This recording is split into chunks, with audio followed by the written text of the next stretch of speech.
हमारे पास जो पहला आज टॉपिक है वो है बेसिकली एनवायरमेंटल इमरजेंसी में जो हमारे पास फर्स्ट टॉपिक है वो है फ्रॉस्ट बाइट।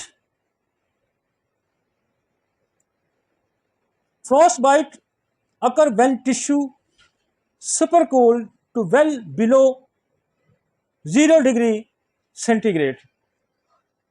जब आपका जो माहौल है जहां आप रह रहे हैं, जहां आप गए हुए हैं, उसका अगर दर्जा हरारत 0 से नीचे गिर जाता है, बिलो 0 चला जाता है, -1, -2, -3, बाद ऐसे इलाके हैं जिनमें -30 भी होता है।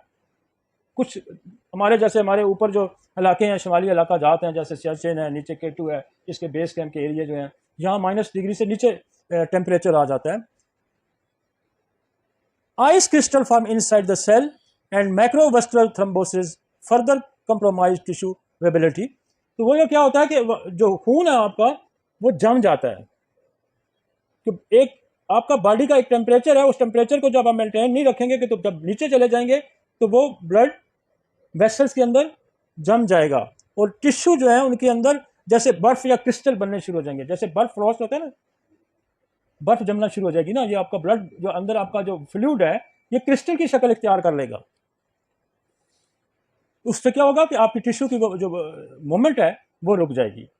तो जब मूवमेंट रुक जाएगी तो यहाँ पेन भी हो सकता है, ये स्वेलिंग भी हो जाएगी, रेडनेस हो जाएगी, और बाद दफा आपको पता है जो बहुत ज्यादा फ्रॉस्ट बाइट हो जाता है तो हाथ को या उस आर्गन को काटना भी पड़ जाता है कि वहां नेक्रोसिस होकर गैंग्रीन हो जाती है। तो ये एक तो उस ऐसे एनवायरनमेंट में जहां आपका टेम्परेचर बिलो 0 चला जाता है। लेकिन कुछ लोग कोल्ड सेंसिटिविटी भी उनके अंदर होती है।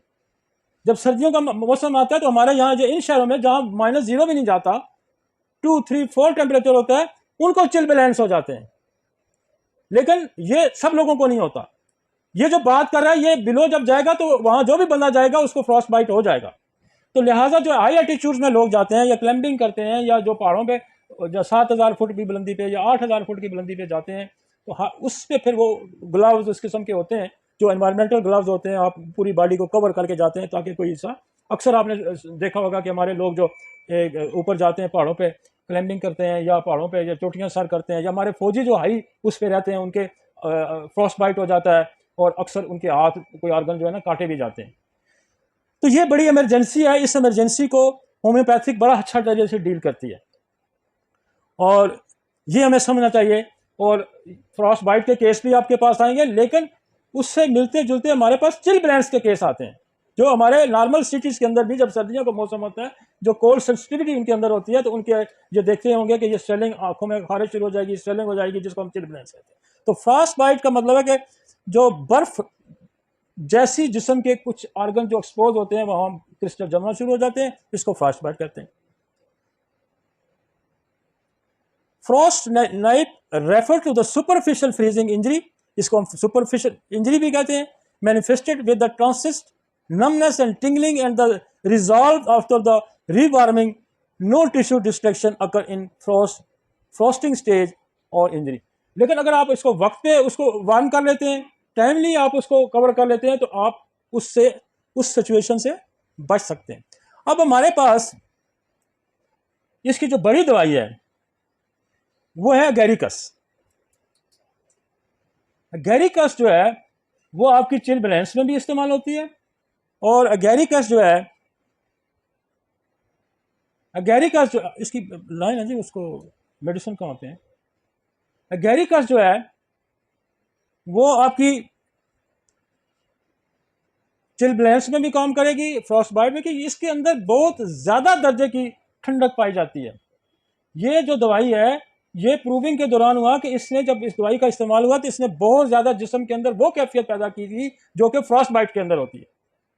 लिहाजा हम बड़े एक्सपीरियंसली जो हमारे यहाँ फ्रॉस्ट बाइट आते हैं या चिल ब्लैंक्स आता है उसके लिए हम एगेरिकस का इस्तेमाल करते हैं। अब एक दवाई मैंने और यहाँ लिखी है ट्यूबरक्लोनियम। ट्यूबरक्लोनियम जो है ये आपकी एटमॉस्फेयर, आपकी क्लाइमेटिक चेंज है जो बॉडी के अंदर आती है और जिससे बॉडी मुतासर होती है, ये उसके लिए मुदाफत पैदा करती है, बॉडी के अंदर एक सलाहियत पैदा करती है कि आप टेम्परेचर को बर्दाश्त कर सकें, उसके अंदर खिलाफ जो है ना उसके खिलाफ जो है आप मदाफत पैदा करें। मसलन कई लोग ऐसे हैं जो कि सियाचिन जैसी जगह पे रहते हैं और वो उस एनवायरनमेंट से इम्यून हो जाते हैं और उन्हें वो जगह तंग नहीं करती, लेकिन वही बंदा अगर उठा के आप सिबी में ले जाएं या उस जहां टेम्परेचर 50 और 48 और 51 52 के करीब होता है, तो वो बंदा वहां सर्वाइव नहीं करता क्योंकि वो क्लाइमेट से इम्यून नहीं है। इसीलिए अगर वो बंदा हम जो सिटी में रह रहा है उसको उठा के वहां सियाचिन में ले जाएंगे तो वो मर जाएगा। तो क्लाइमेटेशन जो है, बॉडी की क्लाइमेटेशन क्या है कि वो आपका मुदाफती निज़ाम ग्रेजुअली जब वो पहाड़ों में जो लोग बर्फों में रहते हैं वो फिरते रहते हैं उनको कुछ नहीं होता, लेकिन हम जो लोग नॉर्मल टेम्परेचर में रह रहे हैं वहां जाएंगे तो हम बीमार हो जाएंगे। तो इसको क्लाइमेटेशन कहते हैं कि आप क्लाइमेट से आस्ता आस्ता मिक्सअप हो जाए।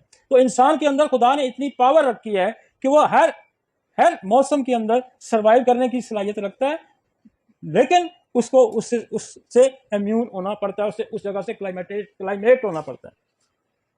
तो ट्यूबर क्या करती है? ट्यूबर आपकी बॉडी के अंदर क्लाइमेट, चाहे वो क्लाइमेट हॉट हो चाहे वो क्लाइमेट कोल्ड हो, और स्पेशली कोल्ड के लिए तो बहुत ज्यादा काम करती है। तो ये बॉडी के अंदर एक स्ट्रांग इम्यूनिटी बना देती है अगेंस्ट द कोल्ड। इसलिए आपको पता है ये नज़ले ज़ुकाम की भी बड़ी दवाई है। और ये एक और दवाई है हमारे पास जिंकम मेट।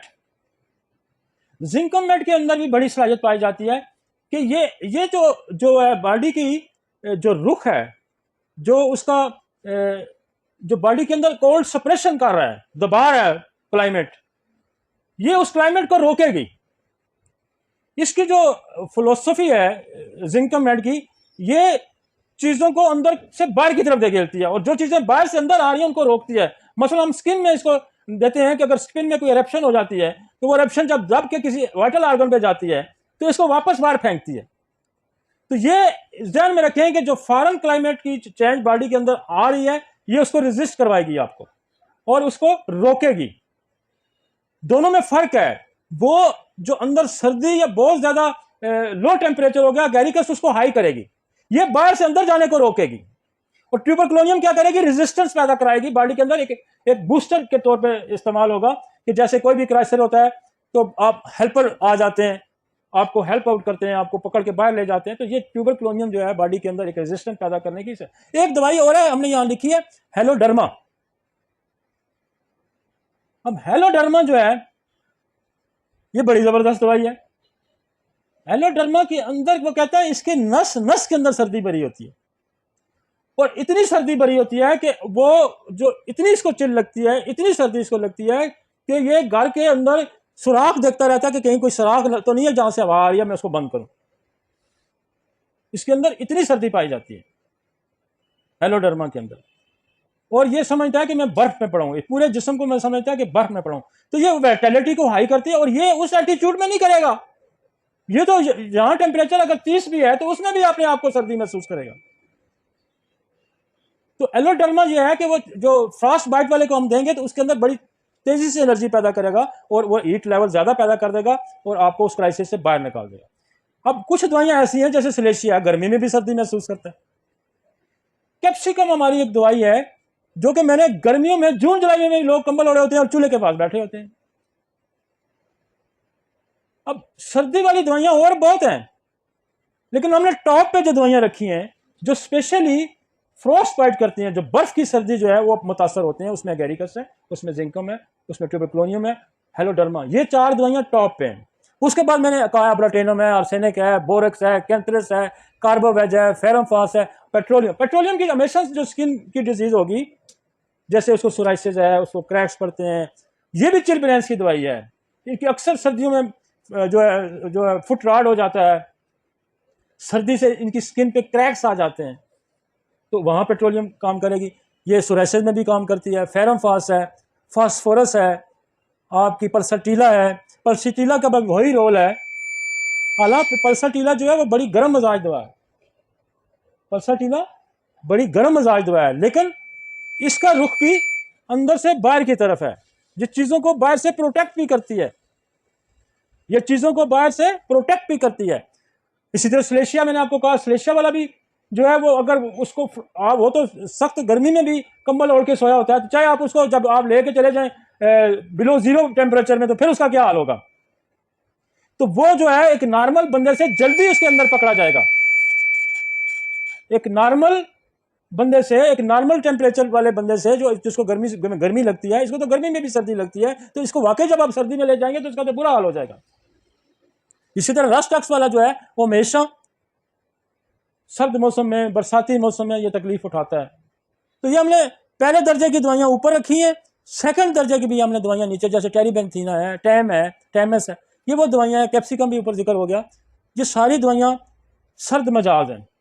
ये सारी दवाइयां, नक्स वमीका सर्द मजाज है, नक्स वमीका को भी सर्दी लगती है, और सुराइनम सर्द मजाज है, सुराइनम भी सर्दी से तकलीफ उठाता है।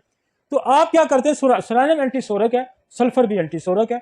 सल्फर गर्म मजाज है, सुराइनम नरम मजाज है, ठंडे मजाज है, उसको सर्दी ज्यादा लगती है, सल्फर को गर्मी ज्यादा लगती है। तो जब आप इंटरकरंट करेंगे, जैसे ट्यूबर देते हैं, तो आप सुराइनम भी दे सकते हैं। अब कलकेरिया कार्ब है, वो भी ठंडे मजाज का है, उसको भी सर्दी ज्यादा लगती है। अब कलकेरिया कार्ब के पाँव को ज्यादा सर्दी लगेगी, बेलाडोना के पाँव को ज्यादा ठंड लगेगी, स्लेशिया की पूरी बॉडी को ठंड लगेगी। तो ये ध्यान में रखें कि जो टेम्परेचर 0 से नीचे आएगा तो वहां ये दवाइयां को एज ए प्रोटेक्शन भी आप इस्तेमाल करेंगे और एज ए ट्रीटमेंट भी इस्तेमाल, ठीक है जी।